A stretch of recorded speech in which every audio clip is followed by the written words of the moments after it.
You probably remember the scene, a turquoise Ford Anglia hovering outside Harry Potter's window at number 4 Privet Drive.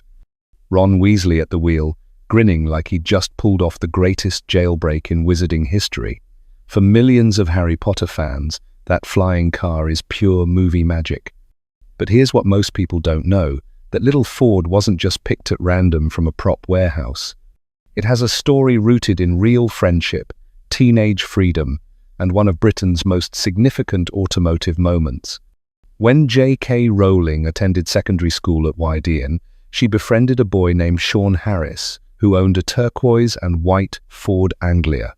For Rowling, living in the countryside without a license, that car represented freedom and an escape from having to ask her father for rides. Harris became more than just her getaway driver. He was the first person with whom she discussed her serious ambition to be a writer, and the only person who believed she was bound to be a success. When Rowling sat down to write Harry Potter and the Chamber of Secrets, she knew exactly which car would rescue Harry from the Dursleys. It couldn't be just any vehicle. It had to be Sean's turquoise Ford Anglia, the car that meant freedom to a teenage girl trapped in rural England, dreaming of becoming a writer. That choice transformed an ordinary British family car into one of the most recognizable vehicles in film history.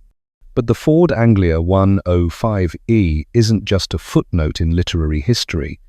Back in 1959, when this car first rolled off the production line at Ford's Dagenham plant, it represented a revolution in British motoring. It was bold, it was modern, and it scared the daylights out of Ford's competitors. This is the story of how an affordable British family car became a cultural icon twice over, first in the swinging 60s, and then again when it flew into the hearts of millions through the magic of Harry Potter. Topic 1. Britain in 1959, when everything changed.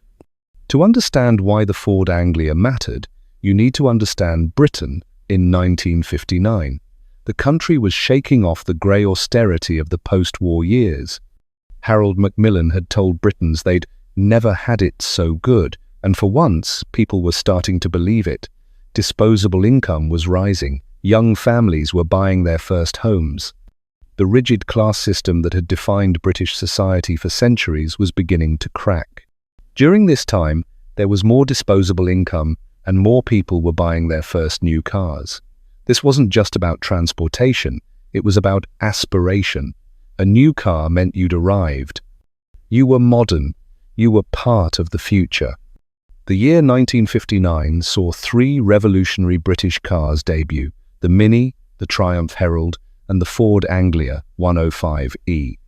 Each represented a different vision of Britain's automotive future. The Mini would become the icon, sure, but the Anglia? The Anglia did something perhaps more important. It made Ford relevant to a new generation of British buyers. Picture the competitive landscape.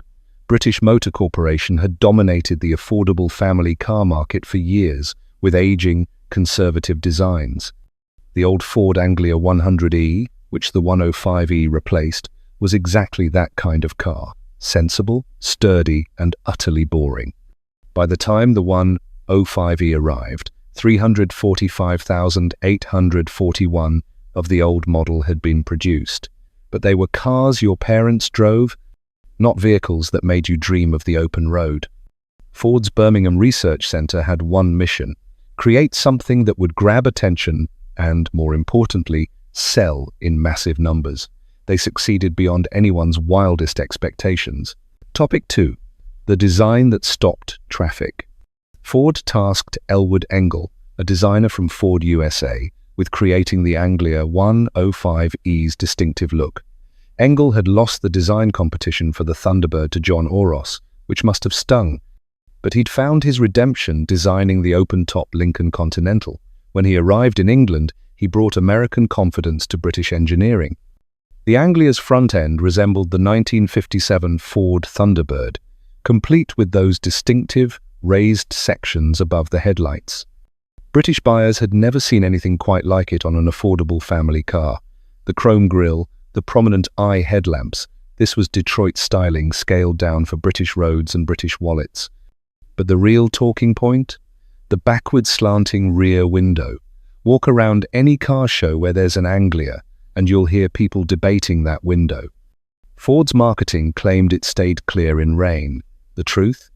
That feature was copied from the 1958 Lincoln Continental, where it had been an accidental result of a design specification for an electrically opening breezeway rear window.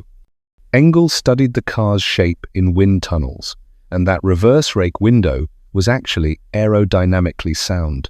But more importantly, it was different. It was controversial. It got people talking. And in 1959 Britain, where most family cars looked like they'd been designed by the same committee of accountants, different sold cars. The interior couldn't be luxurious. The car had to remain affordable.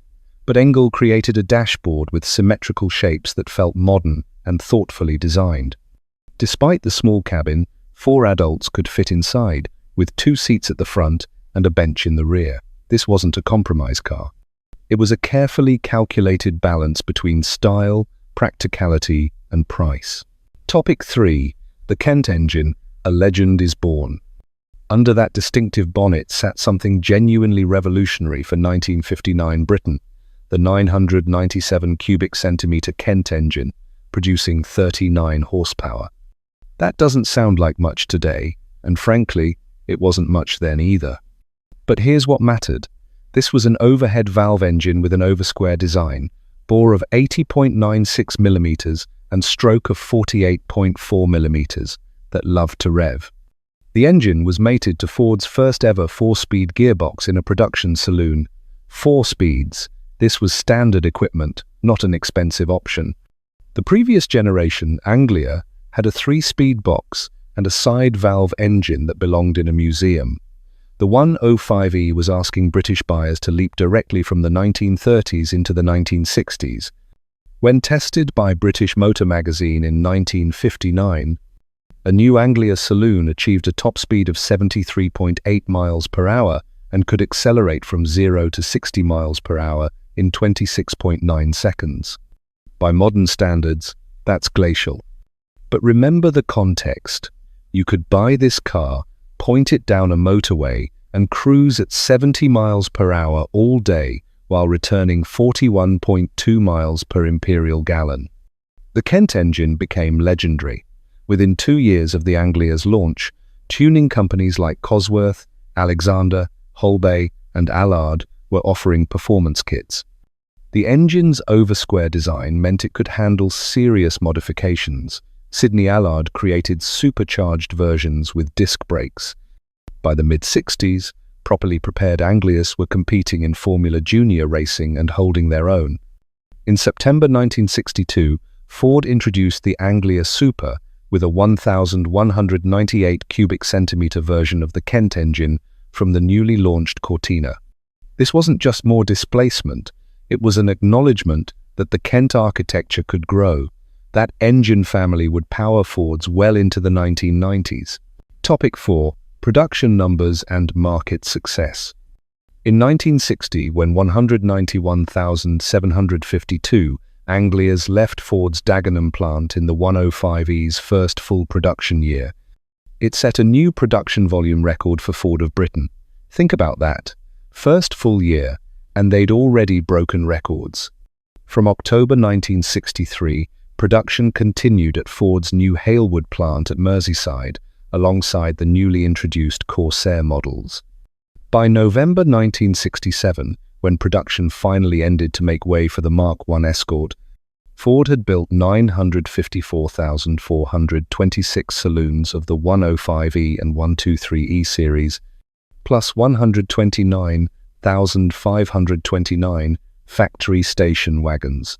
Total production exceeded 1 million units. 1 million cars in 8 years. From a company that had been building stodgy, outdated designs just a decade earlier.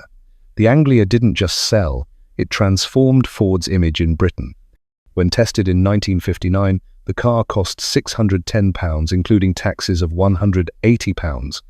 In today's money, accounting for inflation, that's roughly £12,000. And remember, wages were much lower in 1959. This wasn't a cheap runabout. It was a serious investment for a working family, yet people bought them in droves.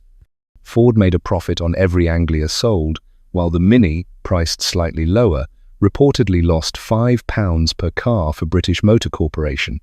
The Mini might have won the design awards and the cultural cachet, but the Anglia kept Ford profitable and growing. The car succeeded because it hit multiple sweet spots simultaneously. It looked modern without being threatening. It was American-influenced without being vulgar. It was affordable without feeling cheap. And, critically, it worked. In an era when British cars had a well-deserved reputation for unreliability, the Anglia just kept running. Topic 5. The Sean Harris Connection, Freedom on Four Wheels. Now we return to that turquoise and white Ford Anglia that changed J.K. Rowling's life. Sean Harris, Rowling's best friend in the upper sixth at Wydeen School, owned the turquoise Ford Anglia that inspired the flying car in Harry Potter. Rowling recalled that the car meant freedom and no more having to ask her father for lifts, which she described as the worst thing about living in the countryside when you're a teenager. If you've ever lived in rural Britain, you understand immediately. No buses, no trains, just miles of countryside and the absolute need to convince someone with a car to take you somewhere, anywhere. Some of Rowling's happiest memories of her teenage years involved zooming off into the darkness in Sean's car. Picture it, two teenagers escaping the claustrophobia of village life, driving down narrow lanes with the radio playing, talking about dreams and futures and all the things teenagers talk about when they're trying to figure out who they want to become. Harris wasn't just a friend with a car. Rowling dedicated Harry Potter and the Chamber of Secrets to Sean Harris, calling him her getaway driver and foul-weather friend. In interviews, she's revealed that Ron Weasley's character draws heavily on Harris's personality and their friendship. When you watch Ron at the wheel of that Anglia, flying to rescue Harry, you're seeing Rowling's tribute to the friend who gave her freedom when she needed it most. The choice of the Anglia for the flying car wasn't just nostalgia, it was deeply personal. That specific model, turquoise and white, slightly battered, practical but somehow magical in what it represented, embodied everything about teenage freedom and escape. When Rowling needed a vehicle to rescue Harry from his terrible relatives, she didn't reach for a Jaguar or an Aston Martin, she reached for the car that had rescued her. Topic 6. Cultural impact beyond Harry Potter. The Anglia's cultural significance extended far beyond one author's teenage memories. In October 1962, a pair of 24-year-olds and their friends captured 6 international Class G world records at the Montlhéry Autodrome near Paris, in a 105E fitted with the 13-pound Ford Performance Kit, averaging 83.47 miles per hour over events, lasting 4, 5, 6, and 7 days and nights. Imagine driving for 7 days straight, averaging over 80 miles per hour, and only stopping to change tires. The car appeared regularly in BBC Television's popular Z-Cars series, mimicking real police forces' adoption of small patrol cars known as panda cars. For many British viewers in the 60s, the Anglia represented modernity and efficiency in policing. The aftermarket tuning scene around the Anglia was extraordinary. Brothers Mike and John Young operated super-speed conversions from a garage behind a Ford dealership in Ilford, East London. In 1965, when their race-prepared Anglias were nearly unbeatable in various championships, they celebrated by producing 6 road-going versions supplied by Ford as 1200 Supers in Monaco red with black trim, fitted with tuned engines, close-ratio gearboxes, and suspension and front brakes from a Lotus Cortina. Think about what that means. An affordable family car became the basis for seriously competitive race machines. The Kent engine's robust design and the car's light weight made it a giant killer. You could buy a basic Anglia, spend some money on modifications, and embarrass drivers of far more expensive machinery. The Italian market received special treatment. Ford of Italy premiered the Anglia Torino at the 1964 Turin show, styled by Giovanni Michelotti and built by Officine Stampaggi Industriali. The reverse rake window was gone, replaced by conventional styling that Italian buyers found more acceptable. 10,007 examples were sold in Italy. Not huge numbers, but proof that the Anglia's mechanicals were sound enough to support completely different bodywork. Topic 7. The Harry Potter Effect, A Second Life. When Harry Potter and the Chamber of Secrets hit theaters in 2002, the Anglia experienced something no classic car marketer could have planned. A complete revival among people who'd never heard of Ford Anglia 105Es. The special effects team built 16 different Anglias for the film, all differently adapted. Some were cut in half to allow filming inside, others had racing engines for high-speed driving sequences. Still others were in various stages of being smashed for the Whomping Willow scene. The crew even built wild cars that looked like they'd been running around in the Forbidden Forest for a year. The flying sequences required sophisticated rigging. The team fitted a gimbal head onto the back of an American pickup truck with specially adapted suspension and outriggers to create flying effects while on the move. When you see Harry and Ron soaring over the British countryside, you're watching practical effects combined with careful cinematography, not just computer graphics. In 2019, film enthusiasts voted the Flying Ford Anglia scene the second greatest car scene in all of cinema. That's extraordinary. A British family car from 1959, featured in a children's fantasy film, ranking alongside legendary car chases from classic action movies. The impact on Anglia values was immediate and significant. Before Harry Potter, you could find decent 105Es for a few £1,000s. Today, restoration projects start around £1,500 to £2,500, while usable roadworthy examples typically range from £6,000 to £9,000. Top-tier cars, either low-mileage originals or well-restored examples, fetch £12,000 to £16,000, with the very best nudging £20,000. That's not just inflation or general classic car appreciation, that's the Harry Potter effect. Suddenly, people who'd never considered owning a classic car wanted the Flying Ford. Collectors who'd ignored Anglias were competing for good examples.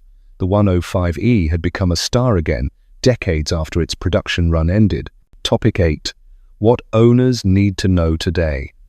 If you're thinking about buying an Anglia, whether because of Harry Potter nostalgia or genuine appreciation for 60s British engineering, you need to understand what you're getting into.